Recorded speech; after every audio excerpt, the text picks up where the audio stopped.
So sorry to bother you, ma'am. Murder victim, found in your car. Erica Sweeney, horrific injuries. I parked the car in a multi-storey garage. It seemed safe, I told the police. But she had the car keys, ma'am, the officer said. Oh, silly me. I'm always forgetting to take those keys. I'm a genius at dumb, I said, apologising. They really believed I could be that careless. But a decade later, I can still replay every moment of the week leading up to that. It began with a Sunday morning on the harbour front where Derek and I were eating a lazy brunch. We were wildly in love, unguarded, reckless, because it was just a holiday romance, so we'd agreed to just let it burn bright and burn out. That morning over brunch, I think we realised it was something more. I lifted my serviette and I found the engagement ring. I was deeply touched, but I think deep down, we both expected me to end up giving it back. It was his Grammy's ring. Derek didn't have money for a ring that size. But then Derek said, "Come home with me tomorrow. Let's take a chance on this." I thought of all the chances I'd taken lately, how my luck had to run out sometime. And that was when I met Erica's glaring eyes. She was so angry. But then Derek reached for his coffee, blocking my view, and when he sat back, she was gone.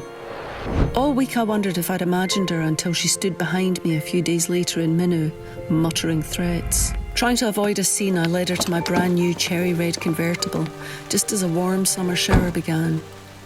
We climbed in and she examined the walnut dashboard admiringly, enjoying it as much as I did. "Did you steal this too? Your whole life is stolen," she said. "I don't know what you're talking about," I replied. Rain fell softly on my flushed cheeks. I felt horribly exposed and activated the electronic roof to create some privacy.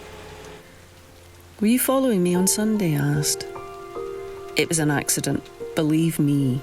Erica side-eyed me angrily. "You'd never have seen me if I was trailing you." That's why she was so angry. She'd got burned. The hood crept over us slowly, the way I will one day draw the blanket over my sleeping twins. Erica's fingertips trailed along the buttery leather upholstery. There she was in my car, holding my future to ransom. She could have had me jailed, made Derek run away, taken all of my money, and yet I knew she didn't want to. Back in my hall, my mobile rings just as the twins come clattering downstairs. It's Samira calling. "It's okay, Sam. She didn't come back and chainsaw me to death. I'm perfectly safe," I tell her. "Oh, you're quite wrong about that," replies the voice on the other end of the phone. It's a voice I haven't heard in 10 years. In the background of the call, I hear the spin cycle sing in a panicked pitch, and Samira is screaming through a gag. "Lindsay," drawls Erica, "it's been a while."